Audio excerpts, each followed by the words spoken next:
देखो यार, बचपन में सबका कोई ना कोई फेवरेट सुपर हीरो तो होता ही है। और जब मैं छोटा था तो मेरा फेवरेट सुपर हीरो था स्पाइडरमैन। और जब मैं छोटा था तो मुझे लगता था कि ये सुपर हीरोज रियल में होते हैं, और जब बड़ा हुआ तो पता चला कि ऐसा कुछ नहीं होता, ये सब ग्रीन स्क्रीन का कमाल है। और मैं बचपन में स्पाइडरमैन का बहुत बड़ा फैन था, और अगर मैं स्पाइडरमैन की कोई सी भी मूवी देख लेता था ना, तो मैं सारा दिन उसी के बारे में सोचता रहता था। और मैं सोचता था कि यार, अगर मुझे स्पाइडरमैन की पावर्स मिल जाए तो मैं भी स्पाइडरमैन की तरह क्रेजी चीजें कर सकता हूँ, मैं भी उसकी तरह स्विंग कर सकता हूँ, मैं भी उसकी तरह फ्लिप्स कर सकता हूँ। और मैं यही चीजें सारा दिन सोचता रहता था। और एक दिन शाम का टाइम था और मैं स्पाइडरमैन के बारे में सोच रहा था। इतने में 7-8 बज गए और मैं खाना खा के सो गया। और जैसे ही मैं बेड पे लेटा, जैसे ही मेरी आंख लगी, तो कुछ ऐसा हुआ। मैं न्यूयॉर्क सिटी में पहुंच चुका था, और मैं पीटर पार्कर के घर में था, और उसी के रूम में उसी के बेड के ऊपर लेटा हुआ था। और पता है पीटर पार्कर कौन था? मैं। और कौन होगा यार, मैं ही था।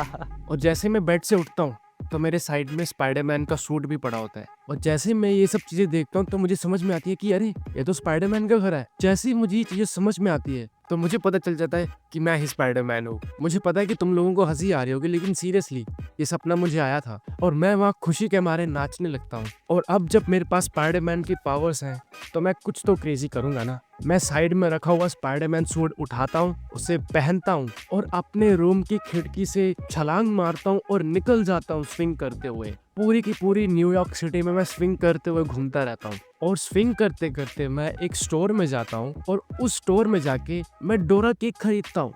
सीरियसली, स्पाइडरमैन के यूनिवर्स में डोरेमोन के यूनिवर्स का डोरा केक कहाँ से आ गया ये मुझे नहीं पता, लेकिन मैं वो डोरा केक खरीदता हूँ और मैं खाते हुए निकल जाता हूँ। और बस फिर कभी यहाँ चलाएंगे, कभी वहां चलाएंगे, और ऐसी ही हरकतें करते करते मैं न्यूयॉर्क की एक सबसे बड़ी बिल्डिंग पे जाता हूँ और वहां पे जाके बैठ जाता हूँ। और बैठ के मैं सोचता हूँ कि यार, मेरा हमेशा से सपना था कि मैं स्पाइडरमैन बनूं, और मैं रियल में स्पाइडरमैन बन गया। और जैसे ही शाम हुई तो मैं निकल पड़ा स्विंग करते हुए सीधा अपने घर की तरफ, और मैं खिड़की से अपने घर के अंदर जाता हूँ और अपने बेड पे जाके लेट जाता हूँ। और जैसे ही मेरी आंख लगती है तो मुझे एक आवाज सुनाई देती है, स्कूल जाने के लिए देर हो रही है, 7:30 बज गए, उठ जा जल्दी। वो आवाज मेरी मम्मी की थी, जो मुझे स्कूल जाने के लिए उठा रही थी। और तभी मेरा ये सपना टूट गया और मैं अपनी रियलिटी में वापस आ गया। और वो सपना मेरी लाइफ का सबसे बेस्ट सपना था, जो मैंने आज तुम लोगों के साथ शेयर किया है। और अगर वीडियो अच्छी लगी हो तो लाइक शेयर सब्सक्राइब कर देना। मैं तुम्हें मिलूंगा नेक्स्ट वीडियो में, तब तक के लिए थैंक्स फॉर वॉचिंग।